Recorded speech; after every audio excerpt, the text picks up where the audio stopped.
Bom dia, boa tarde, boa noite. Aqui é o professor Marcelo Lasno e agora a gente vai começar a falar de zoologia. Finalmente chegamos aos animais. Nós vamos ver três grupos hoje. Vamos começar com os poríferos, depois vamos para os quinidários e vamos encerrar a aula de hoje com os plateumintos. Então vamos ver os poríferos. O primeiro filo animal então que a gente vai ver é o porífero, também conhecido como espongiários. Animais totalmente aquáticos, todos eles, sem exceção, todos são de água e a incrível maioria de água salgada. O ambiente mais, vamos dizer assim, desejado pelas esponjas tem essa característica de ser um ambiente quente, tá, e um ambiente costeiro. Os poríferos são chamados de parazoários porque são os únicos animais que não apresentam tecido, não apresentam órgãos, nem apresentam sistemas. Desse modo, são organismos assim com uma estrutura relativamente simples, o que vai acabar facilitando um pouco sua vida. Aqui, para dar uma ideia, né, vocês estão vendo aqui ao lado, né, a predominância, né, da água salgada que o grupo tem. Tá? 99% das espécies ocorrem nesse tipo de habitat. As esponjas são animais que vivem do que vocês estão vendo aqui nessa breve animação aqui, ó, de um fluxo d'água que ele faz com que entre no seu corpo e circule no seu interior para que traga alimento, para que produtos possam ser excretados e para que ele possa captar o oxigênio. A água entra pela parede do corpo e sai por essa abertura superior, não sem antes passar por essa cavidade interna. Essa abertura superior, que não é boca, esses animais não têm boca, chama-se ósculo. E essa cavidade interna a gente chama de espongiocela. Há vários tipos celulares compondo o corpo da esponja, apesar dela não ser formadora de tecido. Há células chamadas amebócitos, são células móveis que ficam no interior da parede do animal. Os porócitos, que são células que permitem a água entrar na espongiocele. Os pinacócitos são células meramente de revestimento, mas a célula realmente que talvez importe para vocês é essa aqui, gente, é o coanócito. Está aqui em detalhe, é a célula que capta o alimento e garante a mobilidade da água para aquelas funções de oxigenação, a própria captura do alimento e a eliminação discretas. Coanócito é a célula símbolo, vamos dizer assim, do espongiário. Estamos falando de esponja. As esponjas têm um esqueleto interno que fica entre a camada de células mais externa e a camada de células mais interna. O material de constituição desse endoesqueleto, ou seja, desse esqueleto interno, varia de uma esponja para outra. Pode ser carbonato de cálcio, então o endoesqueleto é calcário, óxidos de silício, o endoesqueleto é de sílica, ou então material orgânico, que é a espongina, um material muito parecido com o colágeno, mas não exatamente, ou seja, um material proteico. Então existem esponjas com endoesqueleto orgânico, a base de proteína, de espongina, e há esponjas com endoesqueleto inorgânico, com base no calcário ou na sílica. Aqui, algumas espículas, que são essas estruturas feitas de calcário e sílica, encontradas em esponjas, muito usadas inclusive para justificar a questão taxonômica do grupo. Aqui mais alguns aspectos de espículas. E aqui uma situação interessante que aconteceu aqui no Brasil, em Tocantins, que essa esponja de água doce, liberando essas espículas na água, ocasionou muitos casos de cegueira, sobretudo em crianças que se banhavam nos rios do estado do Tocantins. Tá? Interessante, né? Houve uma dificuldade de entender essa causa de cegueira, e a causa da cegueira era um artefato de um animal aquático, que no caso é a esponja, aparentemente inofensiva. Né? Essas bolinhas que vocês estão vendo aqui são estruturas reprodutoras da esponja, são as chamadas gêmulas. Isso é típico de esponjas de água doce, tá? Que é uma estrutura que contém células totipotentes dentro dela e ao mesmo tempo tem essa capacidade de resistência física.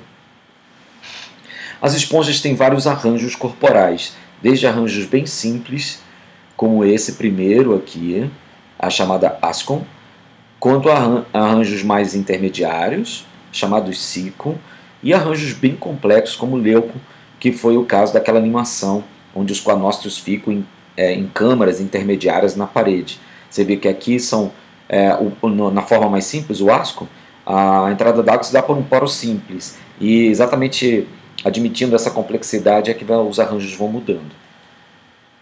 E a respeito da reprodução do grupo, tá? A reprodução assexuada é observada por gêmulas, como eu acabei de mostrar, por brotamento, que seriam, vamos dizer assim, liberação de estruturas com um aspecto corporal muito próximo do adulto, mas que precisam então crescer.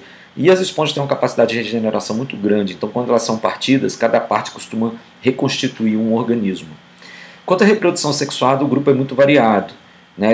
Há espécies monóicas, ou seja, hermafroditas, dioicas, ou seja, com sexos separados, geralmente de fecundação interna, mas com desenvolvimento direto ou indireto.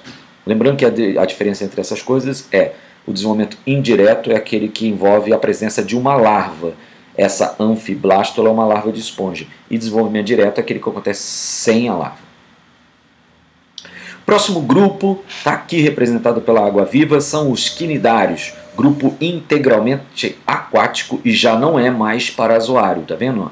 Ele é um grupo chamado eumetazoário, ou seja, ao pé da letra animais verdadeiros, porque eles já são formadores de tecidos, inclusive quando são já embriões, com os tecidos embrionários chamados de ectoderme e endoderme. São animais com uma simetria corporal, sendo que essa simetria corporal, no entanto, é diferente da simetria corporal humana. Essa simetria corporal é chamada radial, diferente de um artrópodo, por exemplo, que tem uma simetria outra, que aliás é como a nossa. Vocês estão vendo aqui um plano, que é um plano de corte do animal, e percebe que tem duas laterais que são correspondentes a essa simetria dita bilateral. O grupo é um grupo polimórfico. O que quer dizer ser polimórfico? Ele tem várias formas. Na verdade, são duas, que podem ou não se alternar no ciclo de vida. Uma forma fixa, com costumeira reprodução assexuada, chamada pólipo, é uma forma fixa, ou céssio, como está aqui, e uma forma móvel, chamada de medusa. Como eu disse, elas podem se intercalar ou não. Os exemplos mais conhecidos de quinidários, quinidários ou selenterados, estão aqui, ó, as anêmonas, aqui é um peixinho, né? Mas aqui é a anêmona, aqui de novo a anêmona, aqui um coral. Os recifes de corais são muito conhecidos ao longo do mundo, tá? E o coral é um quinidário muito especial porque ele tem uma carapaça envolvendo ele, um exoesqueleto calcáreo que inclusive quando ele morre permanece e outros se superpõem de modo que vai criando essa estrutura. Esse aqui é o recife de corais da Austrália, a maior barreira de corais do mundo. E outro grupo bem conhecido dos quinidários ou selenterados é o grupo das águas-vivas, né? Inclusive, elas são muito conhecidas pela sua capacidade tóxica. Isso aqui é o outro exemplar, a hidra, que é um pólipo móvel, contrariando um pouco a ideia do pólipo, e vive em água doce, mas são inofensivas. Está aqui o aspecto do corporal da hidra. Esse animal, o quinidário, já apresenta boca, viu? Ele não tem ânus, mas já apresenta boca. Aqui vocês estão vendo um broto, tá vendo? Isso aqui que é um broto. É como eu falei, é uma parte com o aspecto do corporal adulto, mas que vai daqui a pouco ser eliminado. Mas você vê que o organismo também faz reprodução sexuada, produz espermatozoides e óvulos. Aqui o detalhe das camadas da parede corporal, tem uma camada externa chamada epiderme, que inclusive compõe aqui, ó, a epiderme, a célula tóxica que dá nome ao grupo. Quinidário quer dizer urticante, então ele tem células tóxicas que ficam na epiderme, como essas aqui, já já a gente vai ver em destaque, e uma camada interna chamada gastroderme, que está ligada com a cavidade digestiva do animal. Aqui o detalhe da célula tóxica, como eu estava falando, ó. Essa é a célula tóxica chamada quinidoblasto ou quinidócito. Ele tem aqui um cílio de disparo e aqui um flagelo embebido com substância tóxica. Esse flagelo é o nematocisto. Quando se toca nesse cílio, o nematocisto ele é projetado e o veneno é introduzido no organismo que desencadeou essa resposta. Isso acontece no caso da espécie humana e é particularmente perigoso com as águas-vivas, como eu havia dito. Você vê aqui o menino todo queimado por conta de contato com elas. Essa água-viva é uma água-viva perigosa, chamada vespa do mar, e existem outras inúmeras espécies que são relativamente tóxicas para a nossa espécie humana. Dois sistemas finalmente aparecem. Tá? Lembrando que o porífero não tinha sequer tecido, quando dirá órgão e sistema. Mas os quinidários já manifestam dois sistemas. O sistema nervoso, embora difuso, né? O que a gente quer dizer com difuso? O animal, por ter uma simetria radial, ele não tem um processo de cefalização, ou seja, de formação de cabeça. Então ele tem células nervosas, mas elas se organizam de maneira praticamente igual ao longo do corpo, e é isso que a gente chama de sistema nervoso difuso. E além disso, tem um sistema digestório, porém incompleto, só com boca. Tá? E a digestão começa na cavidade digestiva, no entanto termina nas células da parede. Esse tipo de digestão que começa na cavidade chama extra, mas termina nas células da parede, intra. Portanto, a digestão dos quinidários é chamada de digestão extra e intracelular. É um nome que a gente usa para o sistema. A reprodução, vocês viram, pode se dar por brotamento. Já já eu mostro uma estrobilização. Isso aqui são larvas, tá, de quinidários, as chamadas plânulas, são larvas achatadas, por isso tem esse nome. O desenvolvimento indireto é mais comum no grupo.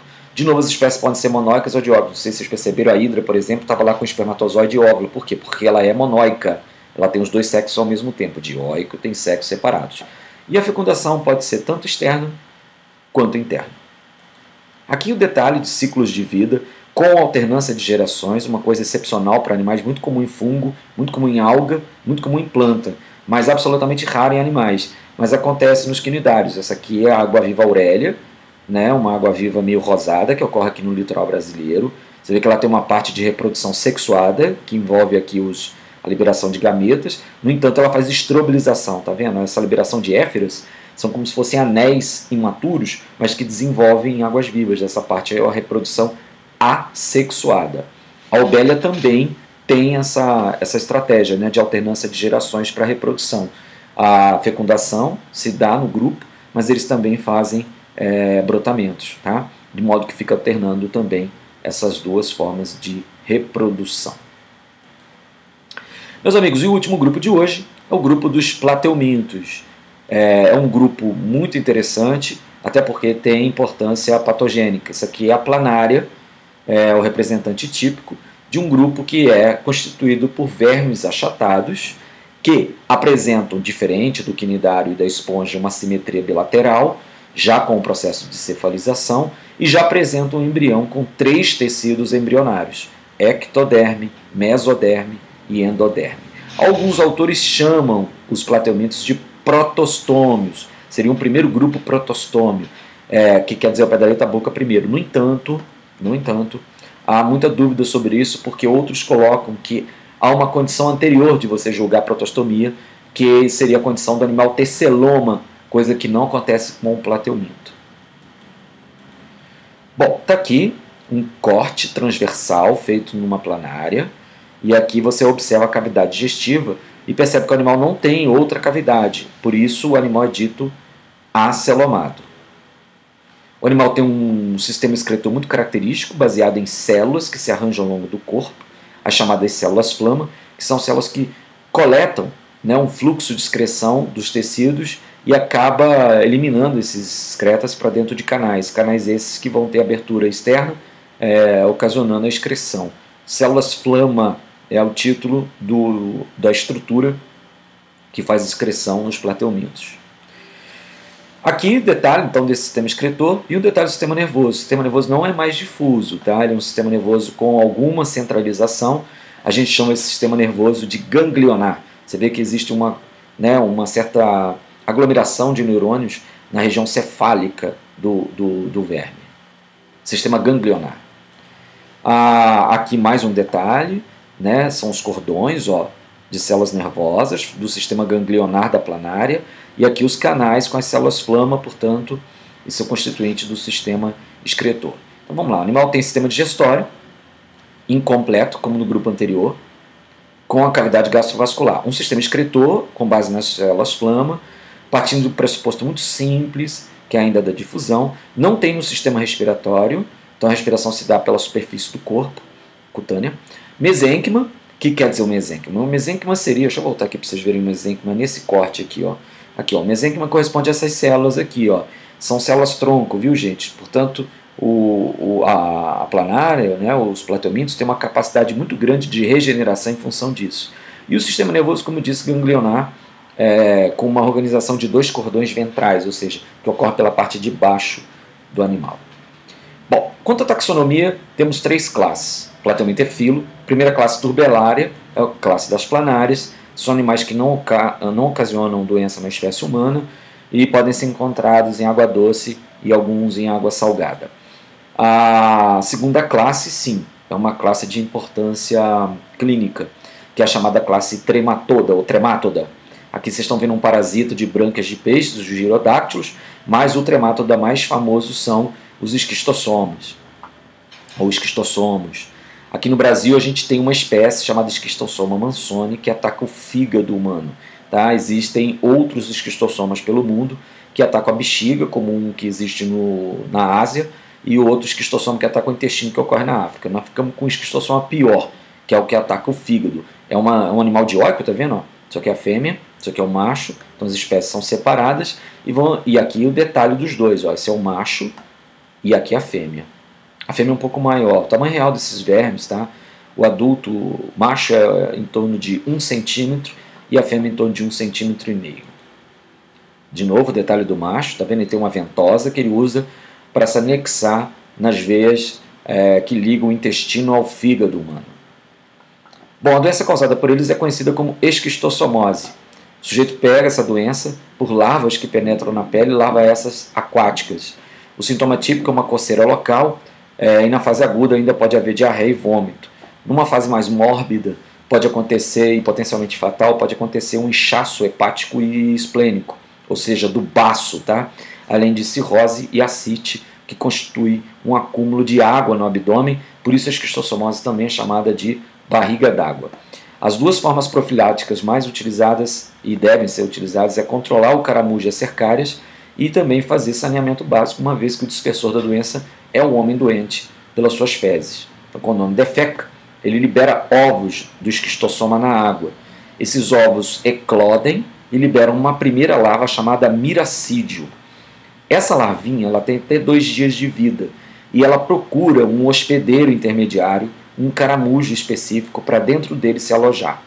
Aqui dentro o miracídio fica 1 mês, formando milhares de cercárias, a outra forma larvar. E é essa forma que oferece risco para a nossa espécie, porque essa larva penetra ativamente pela pele, cai na circulação e vai se alojar definitivamente na veia porta hepática, que é uma veia que associa o intestino ao fígado. Aqui um caso de penetração das larvas, uma dermatite cercariana, né, como referência cercária.